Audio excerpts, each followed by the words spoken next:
أعوذ بالله من الشيطان الرجيم. بسم الله الرحمن الرحيم. يا أيها الذين آمنوا أوفوا بالعقود.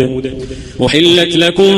بهيمة الأنعام إلا ما يتلى عليكم غير محل الصيد وأنتم حرم إن الله يحكم ما يريد. يا أيها الذين آمنوا لا تحلوا شعائر الله ولا الشهر الحرام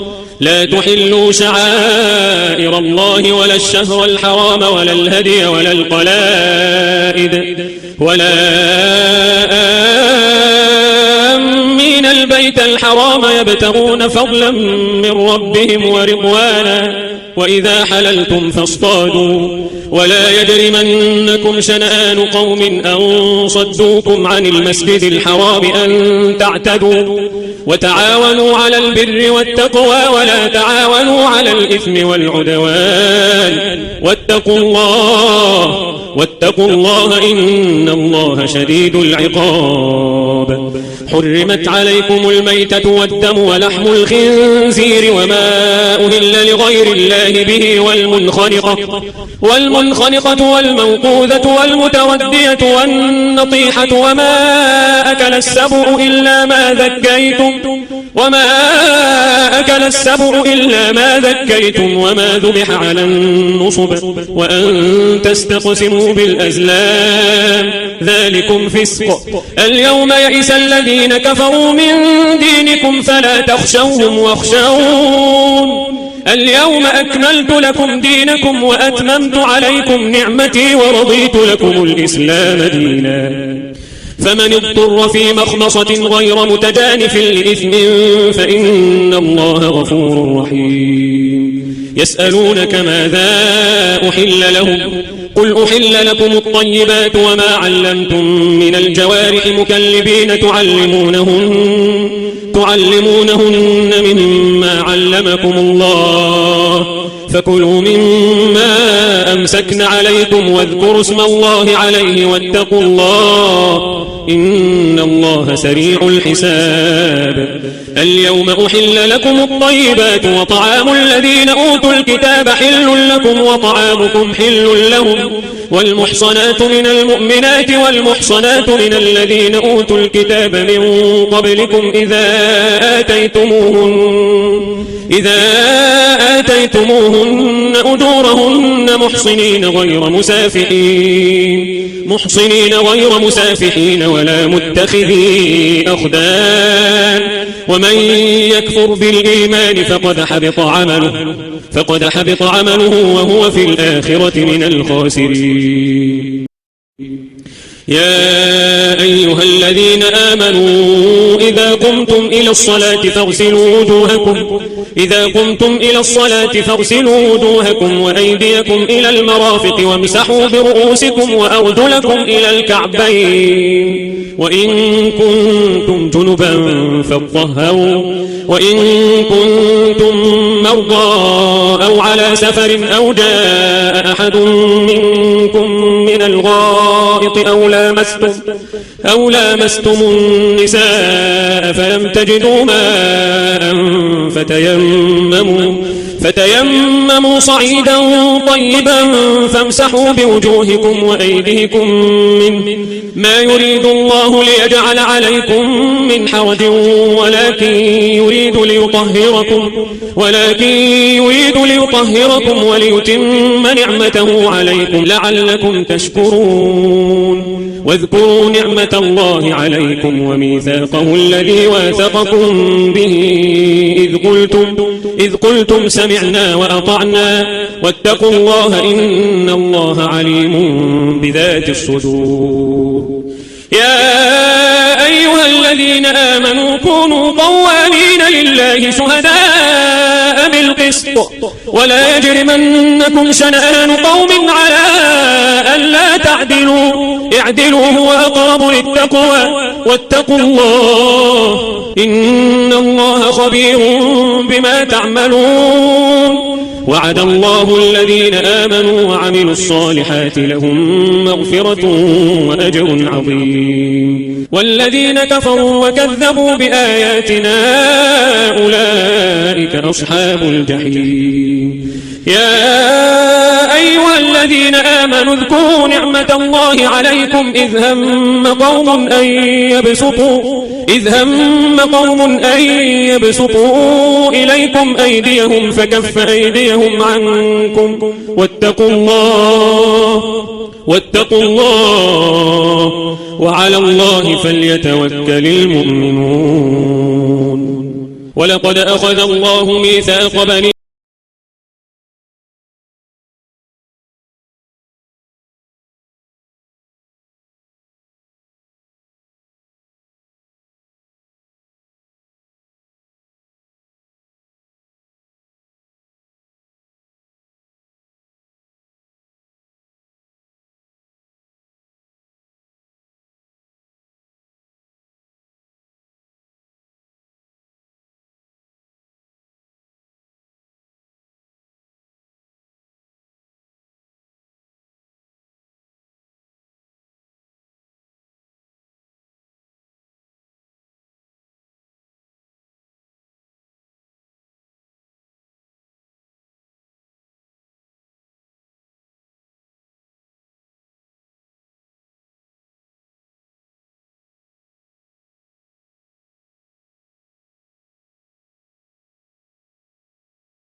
ومن الذين قالوا إنا نصارى أخذنا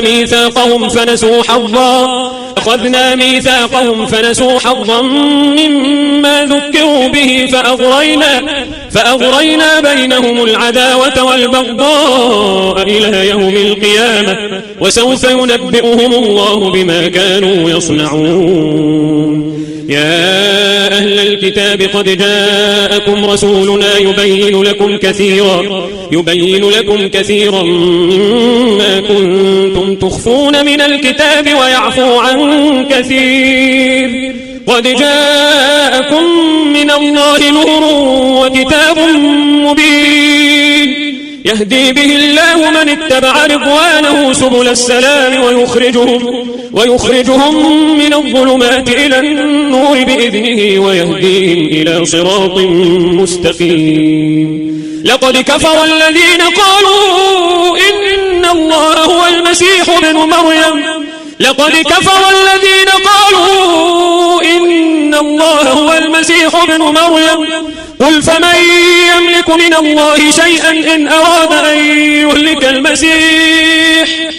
قل فمن يملك من الله شيئا إن أراد أن يهلك المسيح ابن مريم وأمه ومن في الأرض جميعا ولله ملك السماوات والأرض وما بينهما يخلق ما يشاء والله على كل شيء قدير وقالت اليهود والنصارى نحن أبناء الله وأحباؤه قل فلم يعذبكم بذنوبكم بل أنتم بشر ممن خلق يغفر لمن يشاء ويعذب من يشاء ولله ملك السماوات والأرض وما بينهما وإليه المصير يا أهل الكتاب قد جاءكم رسولنا يبين لكم على فترة من الرسل أن تقولوا ما جاءنا من بشير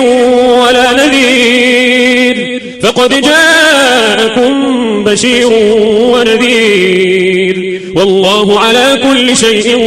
قدير وإذ قال موسى لقومه يا قوم اذكروا نعمة الله عليكم إذ جعل فيكم أنبياء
قالوا يا موسى إنا لن ندخلها أبدا ما داموا فيها فاذهب أنت وربك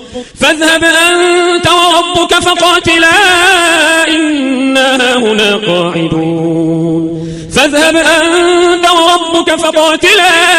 إنا هنا قاعدون قال رب إني لا أملك إلا نفسي وأخي فافرق بيننا وبين القوم الفاسقين قال فإنها محرمة عليهم 40 سنة يتيهون في الأرض فلا تأس على القوم الفاسقين واتل عليهم نبأ ابني آدم بالحق إذ قربا قربانا فتقبل من أحدهما ولم يتقبل من الآخر قال لأقتلنك قال إنما يتقبل الله من المتقين لئن بسطت إلي يدك لتقتلني ما أنا بباسط يدي إليك لأقتلك إني أخاف الله رب العالمين إني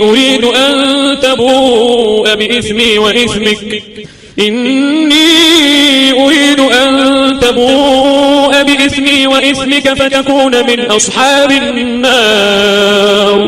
وذلك جزاء الظالمين فطوعت له نفسه قتل أخيه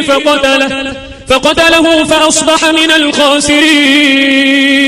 فبعث الله غرابا يبحث في الأرض ليريه كيف يواري سوءة أخيه قال يا ويلتى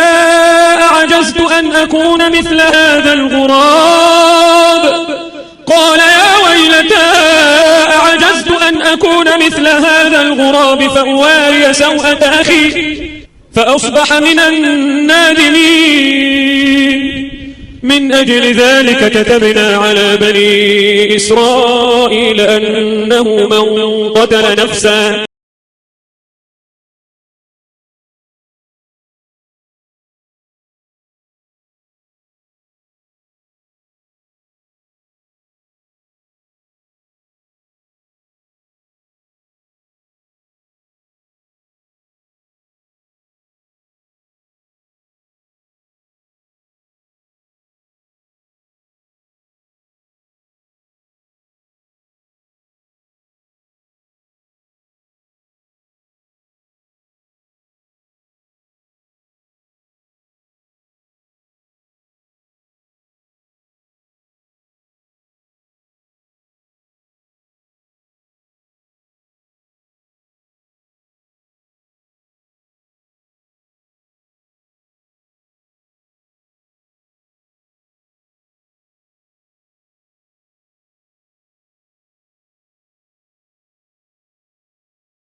يريدون أن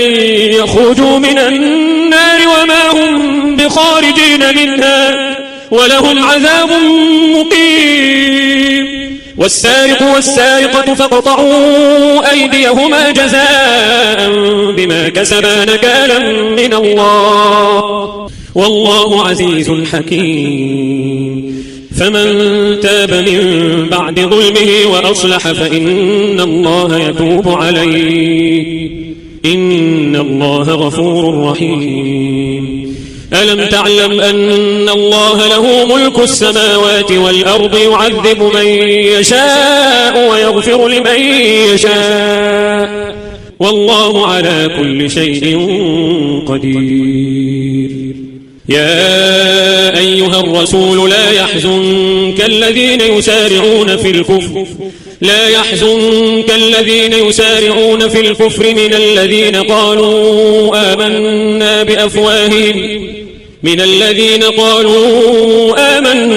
بأفواههم ولم تؤمن قلوبهم ومن الذين هادوا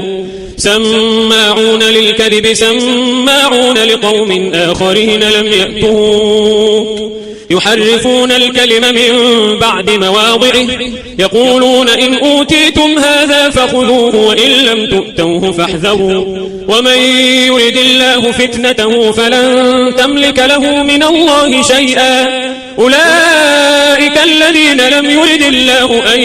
يطهر قلوبهم لهم في الدنيا خزي ولهم في الآخرة عذاب عظيم. سماعون للكذب أكالون للسحت فإن جاءوك فاحكم بينهم أو أعرض عنهم وإن تعرض عنهم فلن يضروك شيئا وإن حكمت فاحكم بينهم بالقسط إن الله يحب المقسطين. وكيف يحكمونك وعندهم التوراة فيها حكم الله ثم يتولون من بعد ذلك وما أولئك بالمؤمنين. إنا أنزلنا التوراة فيها هدى ونور يحكم بها النبيون الذين أسلموا للذين هادوا والربانيون والأحبار بما استحفظوا من كتاب الله وكانوا عليه شهداء فلا تخشوا الناس واخشون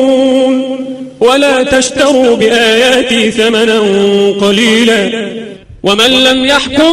بما أنزل الله فأولئك هم الكافرون. وكتبنا عليهم فيها أن النفس بالنفس والعين بالعين والأنف بالأنف والأذن بالأذن والسن بالسن والجروح قصاص فمن تصدق به فهو كفارة له ومن لم يحكم بما أنزل الله فأولئك هم الظالمون. وقفينا على آثارهم بعيسى بن مريم مصدقا لما بين يديه من التوراة وآتيناه الإنجيل فيه هدى ونور ومصدقا لما بين يديه من التوراة وهدى وموعظة للمتقين. وليحكم أهل الإنجيل بما أنزل الله فيه ومن لم يحكم بما أنزل الله فأولئك هم الفاسقون. وأنزلنا إليك الكتاب بالحق مصدقا لما بين يديه من الكتاب ومهيمنا عليه فاحكم بينهم بما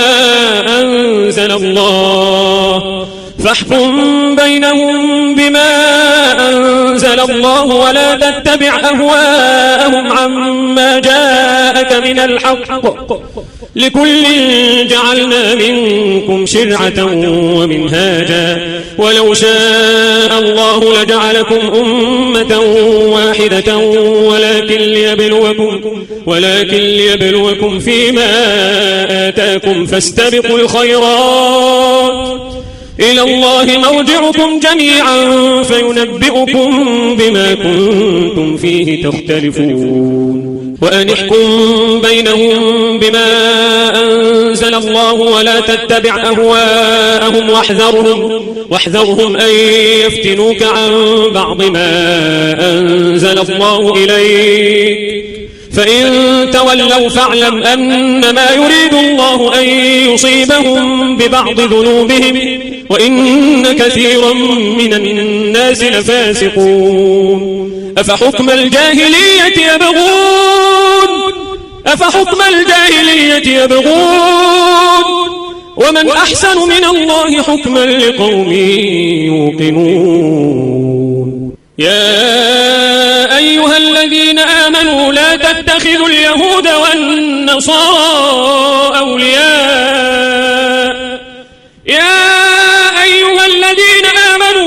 تتخذوا اليهود والنصارى أولياء بعضهم أولياء بعض ومن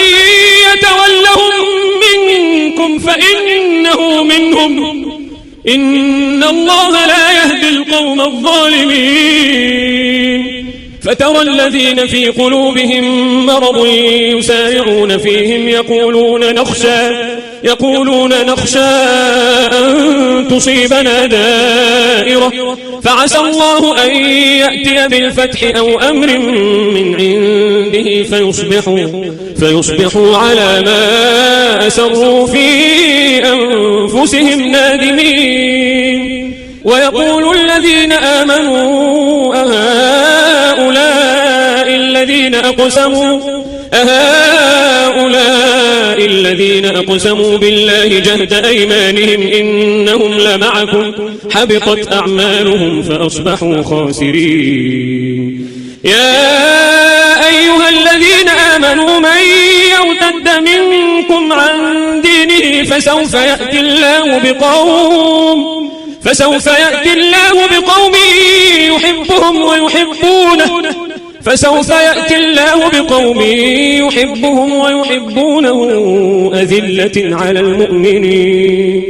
أذلة على المؤمنين أعزة على الكافرين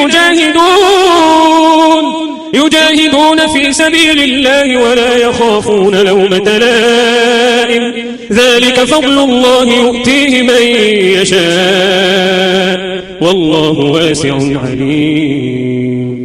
إنما وليكم الله ورسوله والذين آمنوا الذين يقيمون الصلاة ويؤتون الزكاة وهم راكعون ومن يتول الله ورسوله والذين آمنوا فإن حزب الله هم الغالبون يا أيها الذين آمنوا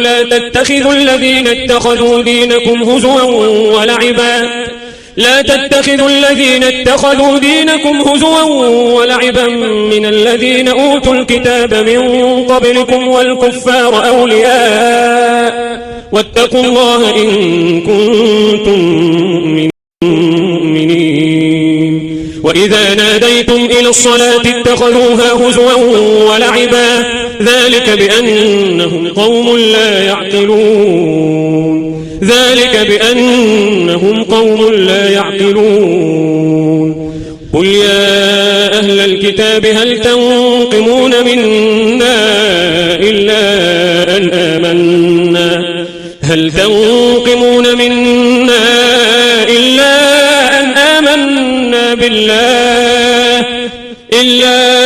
أن آمنا بالله وما أنزل إلينا وما أنزل من قبل وأن أكثركم فاسقون قل هل أنبئكم بشر من ذلك مثوبة عند الله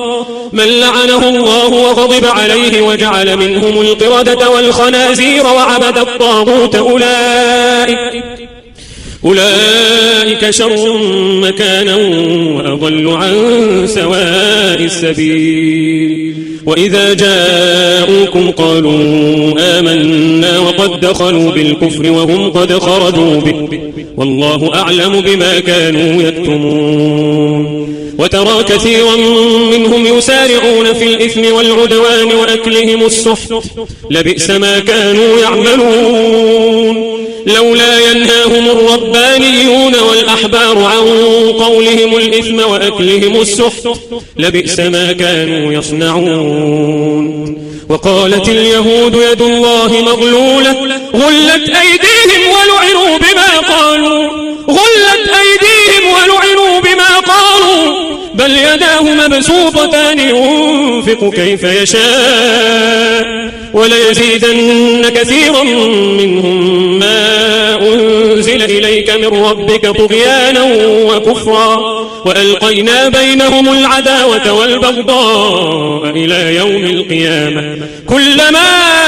أوقدوا نارا للحرب أطفأها الله ويسعون في الأرض فسادا والله لا يحب المفسدين ولو أن أهل الكتاب آمنوا واتقوا لكفرنا عنهم سيئاتهم ولأدخلناهم جنات النعيم ولو أنهم أقاموا التوراة والإنجيل وما أنزل إليهم من ربهم لأكلوا من فوقهم ومن تحت أرجلهم منهم أمة مقتصدة وكثير منهم ساء ما يعملون يا أيها الرسول بلغ ما أنزل إليك من ربك وإن لم تفعل فما بلغت رسالته والله يعصمك من الناس إن الله لا يهدي القوم الكافرين قل يا أهل الكتاب لستم على شيء حتى تقيموا التوراة والإنجيل وما أنزل إليكم من ربكم وليزيدن كثيرا منهم ما أنزل إليك من ربك طغيانا وكفرا فلا تأس على القوم الكافرين إن الذين آمنوا والذين هادوا والصابئون والنصارى من آمن بالله واليوم الآخر وعمل صالحا فلا خوف عليهم ولا هم يحزنون لقد أخذنا ميثاق بني إسرائيل وأرسلنا إليهم رسلا كلما جاءهم رسول بما لا تهوى أنفسهم فريقا كذبوا وفريقا يقتلون وحسبوا ألا تكون فتنة فعموا وصموا ثم تاب الله عليهم ثم عموا وصموا كثير منهم والله بصير بما يعملون لقد كفر الذين قالوا إن الله هو المسيح ابن مريم وقال المسيح يا بني إسرائيل اعبدوا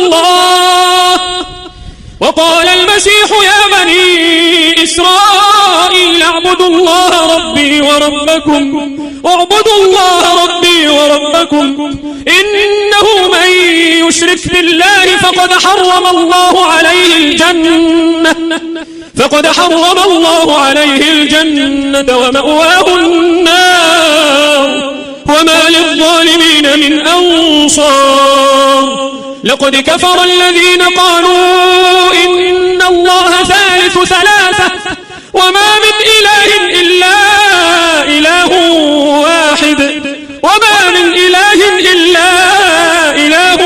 واحد وإن لم ينتهوا عما يقولون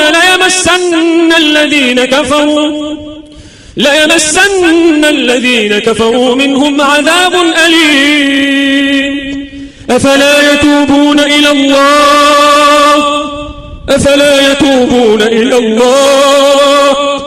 أفلا يتوبون إلى الله ويستغفرونه والله غفور رحيم أفلا يتوبون إلى الله ويستغفرونه والله غفور رحيم ما المسيح ابن مريم إلا رسول قد خلت من قبله الرسل وأمه صديقة كانا يأكلان الطعام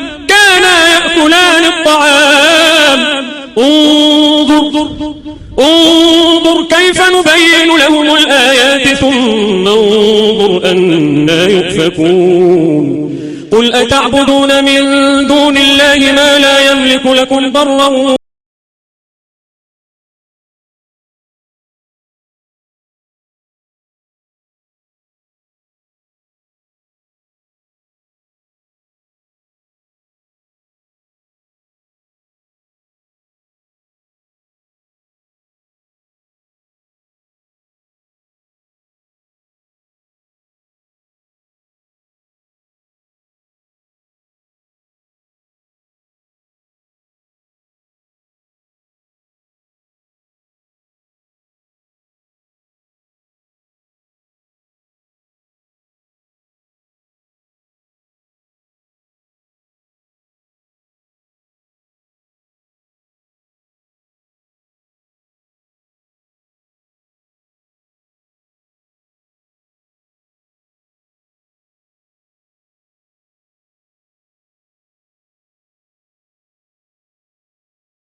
وما لنا لا نؤمن بالله وما جاءنا من الحق ونطمع أن يدخلنا ربنا مع القوم الصالحين فأثابهم الله بما قالوا جنات تجري من تحتها الأنهار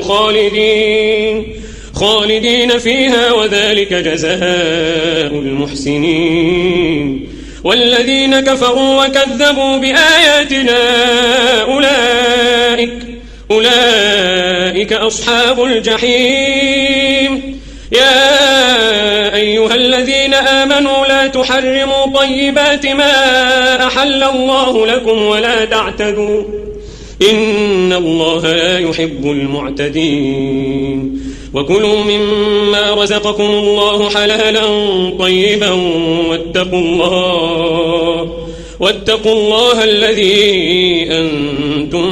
به مؤمنون لا يؤاخذكم الله باللغو في أيمانكم ولكن يؤاخذكم بما عقدتم الأيمان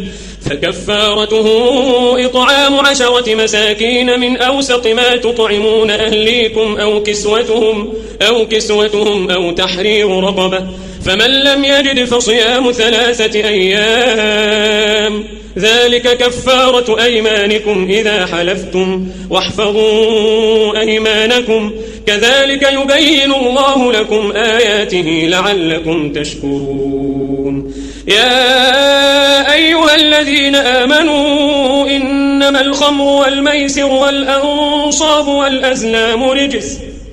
إنما الخمر والميسر والأنصاب والأزلام رجس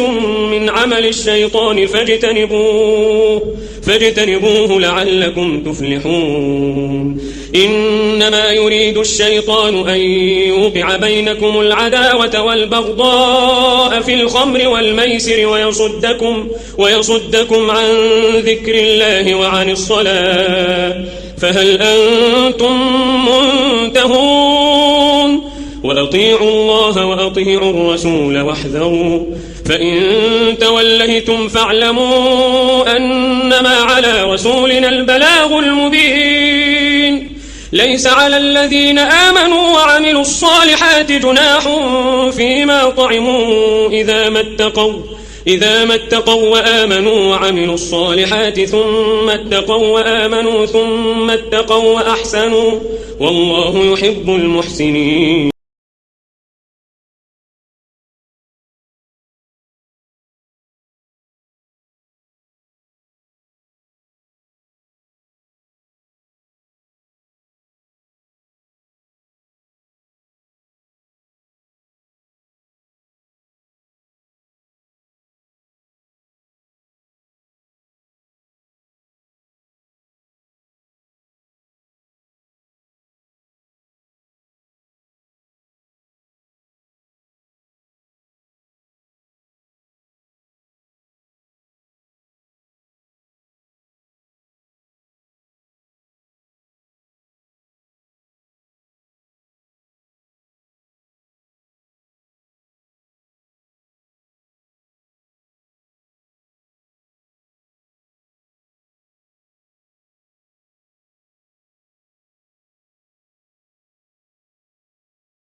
أحل لكم صيد البحر وطعامه متاعا لكم وللسيارة وحرم عليكم صيد البر ما دمتم حرما واتقوا الله الذي إليه تحشرون جعل الله الكعبة البيت الحرام قياما للناس والشهر الحرام والهدي والقلائد ذلك لتعلموا أن الله يعلم ما في السماوات وما في الأرض وأن الله بكل شيء عليم اعلموا أن الله شديد العقاب وأن الله غفور رحيم ما على الرسول إلا البلاغ والله يعلم ما تبدون وما تكتمون قل لا يستوي الخبيث والطيب ولو أعجبك كثرة الخبيث فاتقوا الله يا أولي الألباب لعلكم تفلحون. يا أيها الذين آمنوا لا تسألوا عن أشياء إن تبد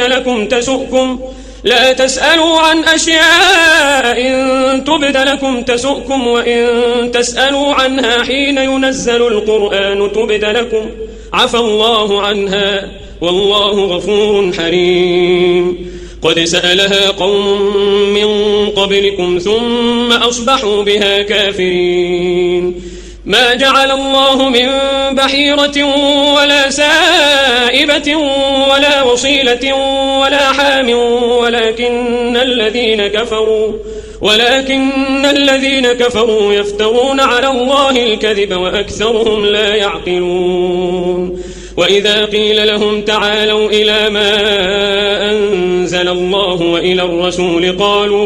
قالوا حسبنا ما وجدنا عليه آباءنا أولو كان آباؤهم لا يعلمون شيئا ولا يهتدون. يا أيها الذين آمنوا عليكم أنفسكم لا يضركم من ضل إذا اهتديتم إلى الله مرجعكم جميعا فينبئكم بما كنتم تعملون. يا أيها الذين آمنوا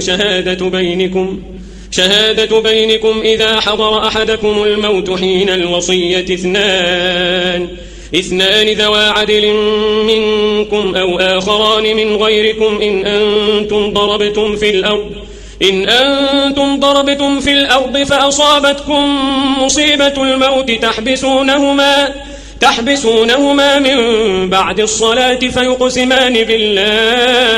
فيقسمان بالله إن ارتبتم لا نشتري به ثمنا ولو كان ذا قربى ولا نكتم شهادة الله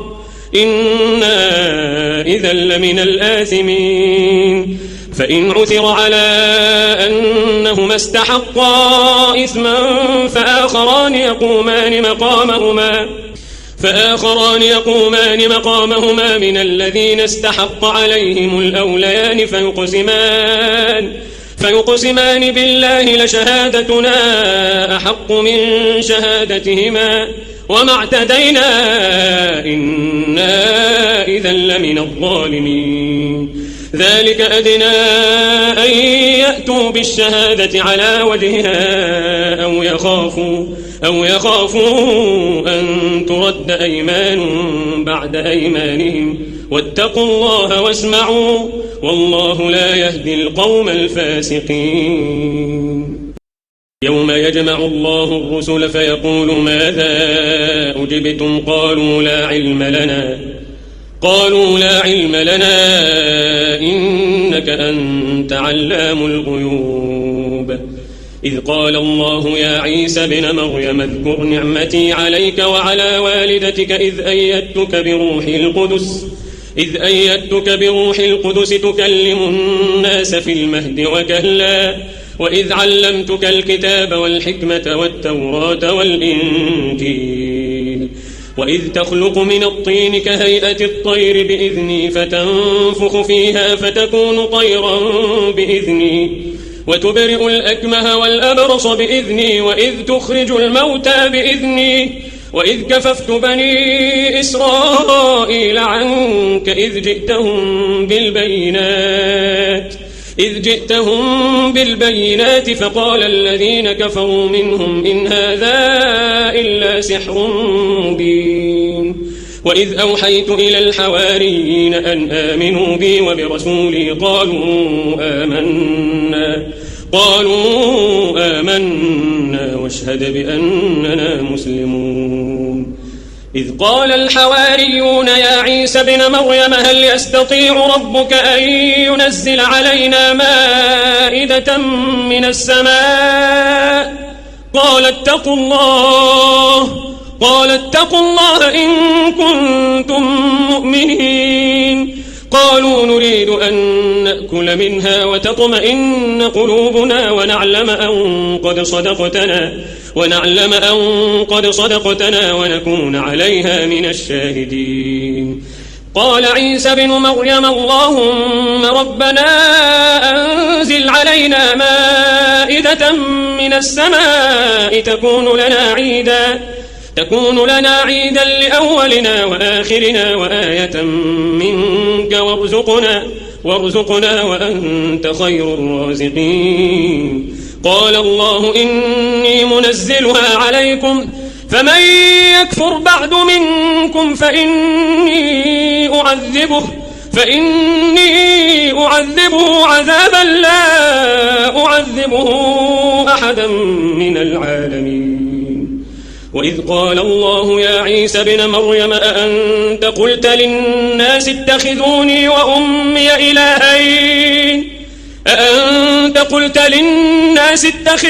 وأمي إلهين من دون الله؟ قال سبحانك ما يكون لي أن أقول ما ليس لي بحق، إن كنت قلته فقد علمته تعلم ما في نفسي ولا أعلم ما في نفسك.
قال الله هذا يوم ينفع الصادقين صدقهم، لهم جنات تجري من تحتها الأنهار خالدين فيها أبدا، رضي الله عنهم ورضوا عنه، ذلك الفوز العظيم. لله ملك السماوات والأرض وما فيهن وهو على كل شيء قدير.